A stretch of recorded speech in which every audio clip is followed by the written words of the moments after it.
Hello everyone, this is Jotto and welcome to my first Spellweaver video after the summer at least. Now, if you're interested in watching Spellweaver stuff and you have no idea what's going on, I'd highly recommend you go watch my first impressions video for Spellweaver. I'll put the link to that video in the description.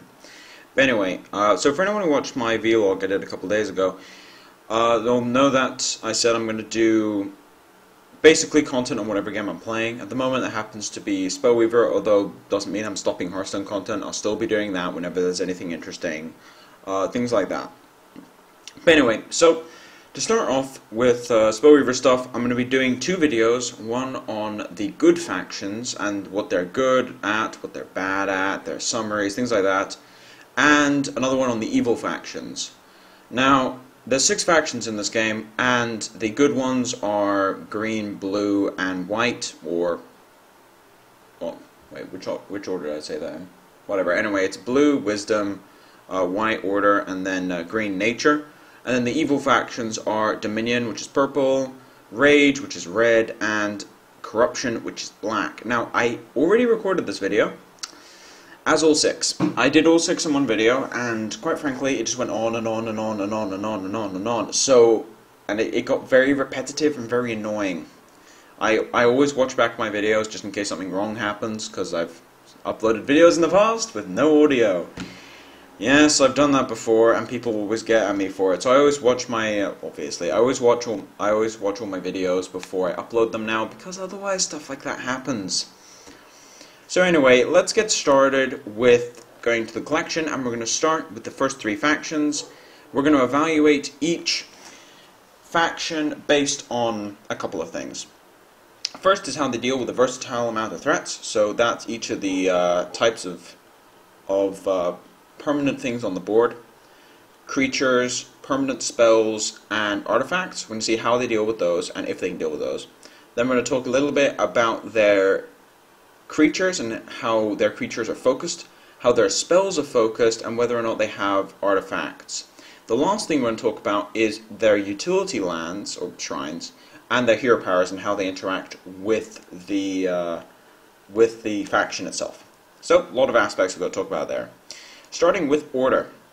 Now, order is white, for lack of a better term. Now, what we'll do is we'll go over their ways of responding to things, because that's part of a faction. We'll start with the way of responding to things. Now, white has serious issues dealing with permanent spells. Something like Angelic Song is a permanent, well, it's not permanent, it goes, it sacrifices, but its type is a blessing. There's also curses and things like that. So blessings and curses are spells. They are actual spells that you play and they stay on the board, kind of like enchantments in Magic. In this case, it sacrifices itself at the beginning of the turn, but it has a bonus, and there are ways of removing them directly. Order is one of the factions that has no way of removing spells. It also has no way of removing artifacts on its own. Whereas, as you'll see when we go through the rest of the colors, there is a lot of variation in colors as to how they deal with artifacts and how they deal with spells. In the case of Order, they don't have a single way of doing it. They make up for this by being very, very, very good at dealing with creatures. They have things like Relic Guard, which blocks pretty much everything. 3 speed, 3 health, 1 mana, it blocks pretty much everything early. They have things like all the angels, like Guardian of the Faithful, which destroys attacking creatures. They've got just big stats, very good at blocking, so this has 4 speed when it's blocking, things like that. They just have very, very good ways of dealing with creatures. Even their removal is entirely creature-focused on the defensive, or Ray of Righteousness deals with non-order stuff, and you've got the other one as Pacify, which only can get rid of attacking creatures. So they have very, very good ways of dealing with creatures to make up for the fact they can't deal with artifacts or spells. Now, as far as the theme of the aspect itself, or faction, or whatever you want to call it, the creatures are all very, very powerful. I would say the creatures are designed to be stat-wise with their effects above average in terms of power. This is balanced out a bit by the fact that a lot of them don't have high speed, and a lot of them are quite expensive for their costs. So if we look at something that has a good mix of abilities, we got Steelhill Spearman, which is a 1 mana, 1 level, so you can play on turn 1. When it's defending, it's ranged, which says what range does here. It's basically first strike. And it's a 1/1, which is fine, 3 speed, good on defense, good with utility. Good against creatures. If you notice, that's the main thing. It may not be good at attacking players because it only has 1 attack, but it's good against creatures. Already mentioned Relic Guard, good against creatures, good at blocking stuff. Things like Musketeer can get range, which makes it, you guessed it, good in creature combat. Order generally rules the board as far as creature combat goes, and if Order has a board, you're in trouble, because they have even things like buffs, like Cavalryfield Captain, which is a creature that buffs another creature, giving it +1 attack, health, and speed for 1 turn. And it's very difficult to catch this guy because he can retreat onto the support line whenever he likes, which means that you can't attack him. You can actually, if he gets attacked, you can retreat him, then the attack is cancelled. You can't attack him if you have that mana up. So, basically, Order's theme when it comes to creatures is creature matchups. They just rule the board. As I mentioned earlier, you got these angels, they're very good at board control. They even have ways of buffing their own stuff permanently in the case of Master Tactician, which buffs all the soldiers. And another element of Order creatures, which is why I said when Order has a board they're winning, is tribal effects. They have a lot of tribal effects. We'll come across this when we get to the heroes and shrines, but they have a lot of tribal effects. They have 2 main tribals. Soldiers, as I mentioned with Master Tactician, and angels. Now, angels is evident a bit later, where they've got shrines that are based on angels. They have hero powers based on angels. They also have some very thin amounts of tribal in some other areas.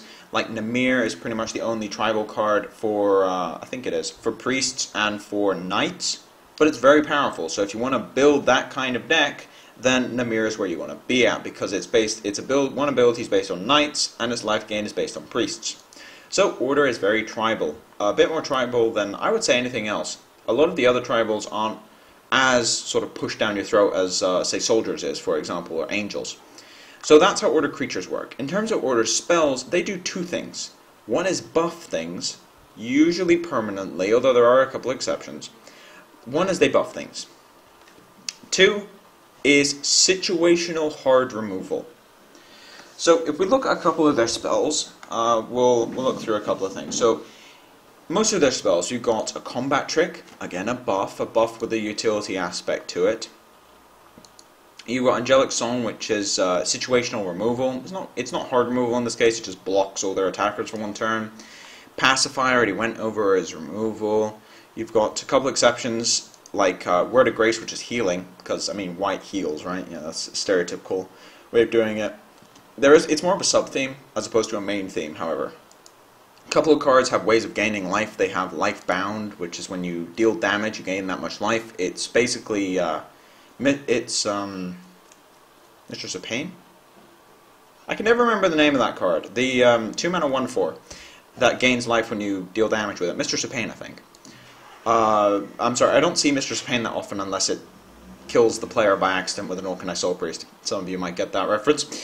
But anyway, so they do have a sub-theme of life, but besides that, when it comes to spells, it's pretty much all buffs and defense.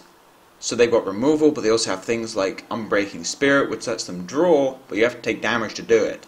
So it's a lot of very situational defensive spells and a lot of buffs. They just have straight buff enchantments, for example. So that's Order in a nutshell. Now, we'll go on to the shrines and heroes. We'll start with the shrines. Now, the utility shrines, as I like to call them, but they're often called skill shrines, are shrines where instead of drawing a card when you sacrifice it for mana, like basic shrines do, if we look at the basic Order shrine, +1 mana, +1 card, instead of getting a card, you get an ability. Ability on this one is you can put a soldier card from your graveyard on the bottom of the deck and put a +1/+1 might counter on whatever you want. So this is a soldier tribal card. The other utility land or skill shrine is Triangelica, where you can activate Triangelica for 5 mana and 4 resources, and if you have 3 angels, you win the game. So, as you can tell, Order, very, very tribal based. Both of their lands are based on each of their tribals. And if we look at their heroes, we've got basic Order, summons soldiers, they're bad soldiers, but they're soldiers for free, which is a tribal. And then the other one lets you put an angel from the top 4 onto the battlefield for 3 mana. Again, a tribal. So Order is very tribal focused. Now, before we go on to Wisdom, I'm actually going to exit, click something, and then go back in. I figured this out when I did the video last time. It disconnects you for inactivity if you're just hanging around in collection. I discovered that a couple times. I got disconnected 3 times last time I tried to record this.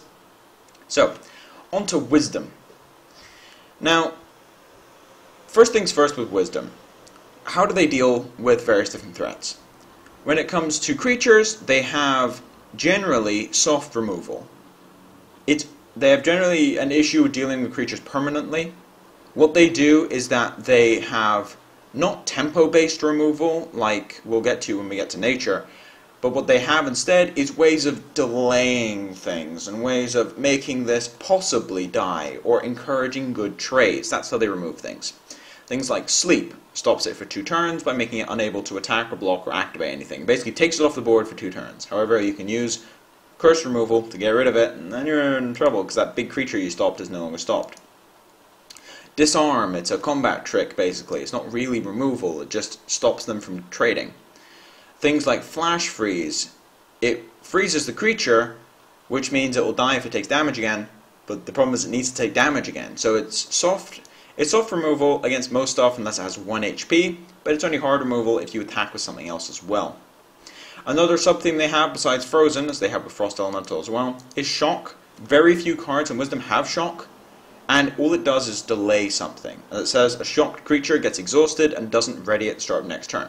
So if you shock on your turn, they can't block, then they can't attack, then they can't block again, then they ready. That's how that ends up working. Very powerful effect on very, very few things. Generally, Wisdom likes to be tricky when it comes to removing creatures by delaying things in certain key locations and making sure that you have advantageous trades as opposed to removing things directly. That's how they deal with creatures. In terms of spells and artifacts, they have one of the most efficient ways of dealing with spells and artifacts in the game, which is the Gnome Power Engineer. It can destroy a permanent spell or artifact, and then you can transfer its mana cost into energy onto something. I mentioned this when I went over it briefly in my First Impressions video, where one of their sub-themes is energy manipulation.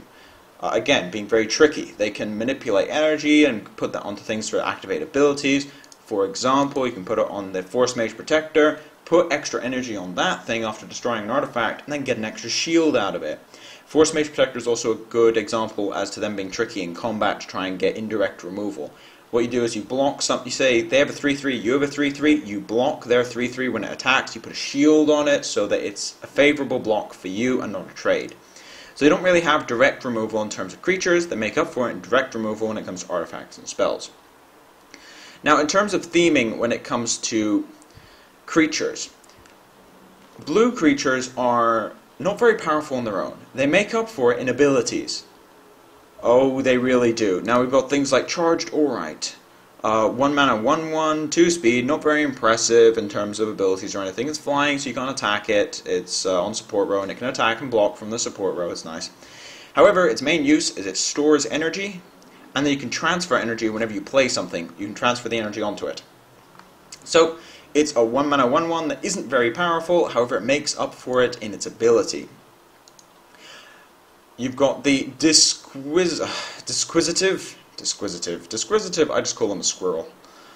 Disquisitive Spirit, for anyone who watches my stream, oh no, I call this thing a squirrel. Basically, what it does is it's 2 mana 1/1 with 3 speed, again, not very impressive, but when it dies it draws a card, so there's the ability making up for it. Then we'll look at one of their best creatures, and arguably one of the best creatures in the game, Library Guards. 3 mana, 2 resources for a 2/3 with 3 speed is not bad, but it's not good. But it also draws a card, which makes it very good. That's the general theme with Wisdom, is that most of their creatures, in fact, I don't think they have a single vanilla creature. All of them have an ability that makes up for it, with the exception of, the Golem. Yes, he's the only vanilla creature they have, as far as I know. I'm pretty sure. He's the only one that doesn't have an ability that allows you to use and abuse to make up for their shortcomings. In the case of Golem, he's not very good, but the point is he's just a standard he's a standard 1 mana, 2 level though, so still a 2-drop, 2/2 with 2 speed. That's pretty much the only vanilla creature. The rest are all very tricky and have an ability that lets them come up for their stat shortcomings. Hilariously, all wisdom creatures have 2 attack or less. All of them.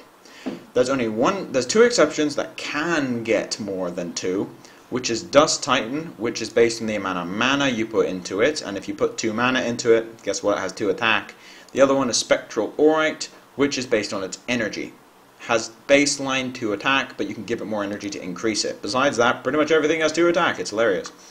Now, spells follow the same theme as the creatures in Wisdom. They're very tricky. Not necessarily vastly powerful, but very tricky. Now, they also have a sub-theme ramp, resource ramp, and resource manipulation. Things like New Horizons, which lets you search your deck for a shrine and put it in your discard pile, and then you get a level in whatever color it was. So if you play New Horizons on turn 2 and you go get an order shrine out of your deck, put it in your graveyard, and you get an order level. So it lets you ramp. You got things like Obelisk of Unity, which lets you change the color of your wisdom level to anything you want this turn. So they've got some resource manipulation in that regard. Another sub-theme when it comes to spells is draw. Now, this shouldn't surprise anyone, because blue is known for draw, but they've got straight draw with Ancient Wisdom, they have Astral Dive with draw, things like that. They've got a sub-theme of draw, especially on their spells. The last thing they have is creature manipulation. Now I mentioned some of their removal earlier, but they have creature manipulation, but none of it is direct. Things like Force Field, which prevent damage to your creatures from other creatures. And actually also from spells, but the main point is from creatures. You've got things like Electrostatic Storm, which kill creatures at random, so you can't direct it, but it does actually stop things. You've got Unstable Reactor. Again, powerful effects, but you need to work for them because that's how Wisdom works. It's just very tricky. And lastly, we're actually going to go over artifacts, because that is another sub-theme of Wisdom, is they do have way more artifacts than any other faction, from what I can tell. I guess maybe Dominion, but that's mostly buffs. Their buffs are implants and they're all artifacts, but in terms of artifacts that stay on the board, Wisdom has pretty much the most. We've got things like Thaumic Reflector, pricey, but it lets you copy any spell you play in that turn. Lamp of Zafir, which actually recently got nerfed, but Lamp of Zafir, which can become a creature and attack and block on the same turn. And they even have ways of putting level 1 artifacts onto the board directly. Now this one actually says non-creature, and the reason for that is because Golem is an artifact creature. Yeah, that's why. You don't want Contraptionist being basically a 3-mana 2/2 and a 1/1. That would be kind of overpowered.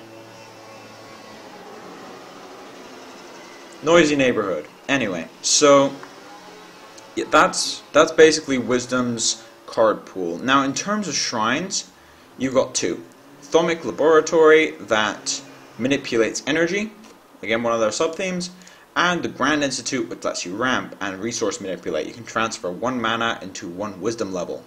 Again, one of their sub-themes. Shrines often follow a sub-theme of the aspect itself. In terms of heroes, you've got, again, 2 of their sub-themes personified. Thorough Study, which is often used when you're splashing Wisdom, because it only has a 1 Wisdom requirement, and that's to draw a card for 3 mana, 2 turn cooldown. And Advanced Wisdom, Darish Stormborn, which has the big, expensive hero power, Lightning Storm, shocks everything on their side of the board, and deals 1 damage to them, which is very, very powerful, but very, very expensive. You need 3 levels, 4 mana, and that feeds into 1, the situational removal, and 2, the ramp side of things, because you need to ramp into this hero power half the time. Okay, we'll just reset this, and then we'll go into the last aspect we'll be looking at for this particular video, nature. Nature is where all your elves are, and where all your buffs are, and things like that. Now, in terms of dealing with things, nature against creatures, they bounce things a lot, actually. It's basically a sub-theme of the color itself is bounce. You've got things like Storm Fairy, which bounces. When I say bounce, it's like a sap effect. When you sap, it sends it back to his hand, and bounce effects are the same thing. So you've got things like Storm Fairy, which when you play it, you get to bounce something. You've got things like Landslide, put things back on your opponent's deck. Technically, it's not bounce effects, but it pretty much is. It's a bit more powerful because they don't get to draw an extra card, which means it's actually a 2-for-1 as well as a bounce effect. But you still have to play against the same cards again, so for all intents and purposes it is. Then they just have straight up Tornado Outbreak, which is just 1 mana, return any creature to its hand, and that's an instant. So that basically they are the kings of tempo when it comes to dealing with creatures. Can they deal with the creature permanently? No. They just can't. They've got very finicky ways of doing so, but mostly their ways of dealing with creatures are by delaying them. In the case of Ancient Treant, where something when it attacks, the speed of a creature becomes 0 until your turn, so it can't do anything for a turn basically, and Fae of Charm steals things to attack for you instead, but when it comes to dealing with creatures permanently, they can't. Now, where they make up for this, similarly to blue, is artifact and spell removal. In fact, nature is the king of artifact and spell removal. They have Test of Time and instant speed artifact or spell removal for 2 mana. Then they have Unicorn, which completely overshadows it, which is a 3 mana. It's basically a power gnome, but instead of energy manipulation, you get 1 extra speed and 1 extra health. So when it comes to removing artifacts, they are absolute king. On top of that, Landslide can actually target artifacts and spells, so they have to replay them as well. And they have things like Call of Yalaya, which lets you go search for any creature in nature that costs 2 or less. So you can go search for a unicorn. So if you really, really wanted to, you could build a nature deck where no one can keep a spell or an artifact on the board for more than the turn, or less in the case of the instant. So when it comes to spell and artifact removal, they are the king. Now, in terms of nature creatures, we're mostly looking at things with 3 speed, maybe 2 speed at lowest. There is one 1/1 creature, which is the Death Trap, but Death Trap kills something. It basically trades with whatever creature they play next, as long as it's level 2 or less. And then they also have 1 4-speed creature, the Elf Scout, 4 speed, 1/1, and their general theme is they are very quick. They are very, very quick. You've got 2 speed, but then you've got 3, 3, 3, things like that. It's just a lot of their creatures are 3 speed, and that makes them very hard to block and allows you to not get combat prowess like Order does, but it allows you to pick your engagements and decide when to attack based on how you can be blocked. And that's something which having a high average speed allows you to pull off. Now, a sub-theme of nature is that a lot of their creatures are elves. Another sub-theme is that a lot of their creatures have resettable effects and enter the battlefield effects. A big example of this is things like Sharpshooter, which is a resettable effect because it has Swift. You can play it, attack, and then it has 2 attack range, so it attacks first and then Swift. So you just play it, attack, kill something immediately, and you can even bounce it back to your hand if you want to and reuse it later. And a lot of things just have enter the battlefield effects. Things like Unicorn, Tracker, just in general they have a lot of resettable effects. Now, this paired with their speed means that while Order is very powerful once it has a board, nature is good at building a board out of nowhere and just getting in for an attack, getting some damage through, dealing with a few key creatures, and then being able to just reset the situation and try again next turn. That's how nature plays a lot of the time, and as a result it becomes a very, very potent tempo and aggro deck, as opposed to a more mid-rangey control deck when it comes to board position. Or just an aggro deck where you just play things and attack. Nature doesn't really play that way. Now, spell-wise, I did note that they have a lot of bounce spells, they have tons of them, and the other sub-theme in their spells is buffs. They do have a couple strange things like tutor effects like Call of Yalaya, but mostly it's buffs. You've got Ambush Strike, +2/+2, instant speed. You've got things like Mantle of Winds, which is a buff for speed and gives it flying. Word of Vigor is their word card. It's a cycle of cards where it's based on your levels in that color. And they all have different ones, but in the case of nature, it's a buff spell. That's a sub-theme in general. So they've got bounce spells, buff spells as their main 2 types of spells.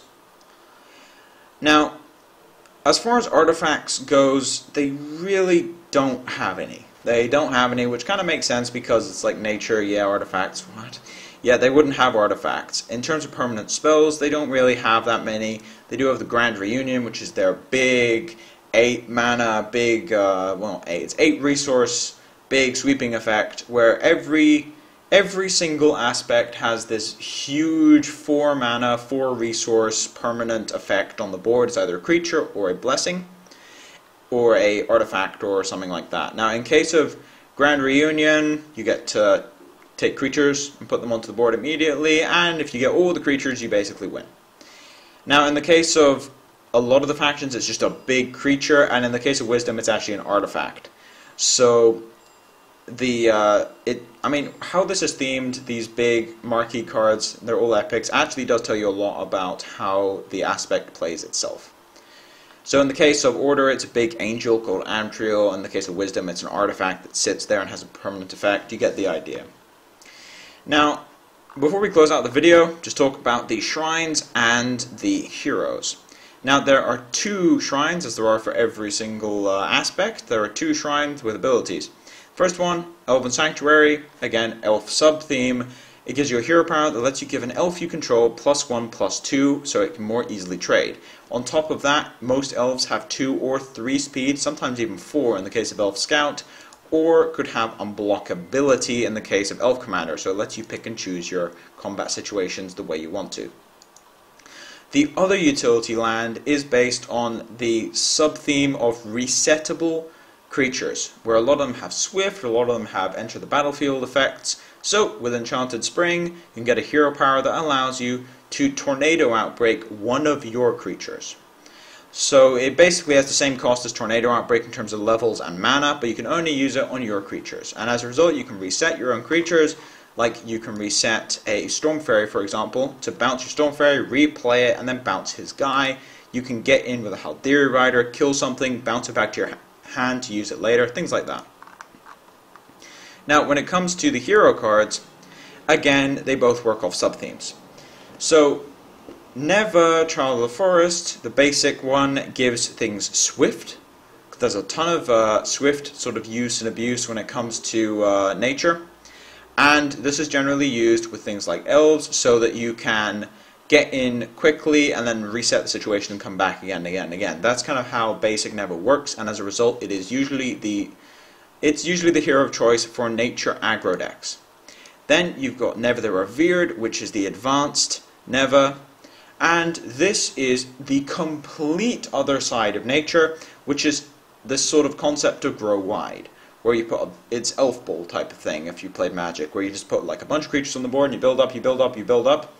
And in the case of the hero power here, Reverence reduces the cost of creatures in your hand, and every time you play a creature this turn, you draw a card. So basically you can stockpile creatures, wait for the perfect situation, use Reverence, play them all out, draw some cards, get card advantage, use Unicorn for 1 mana, blow up his artifact, play a Fae of Charm, steal his attacker, things like that.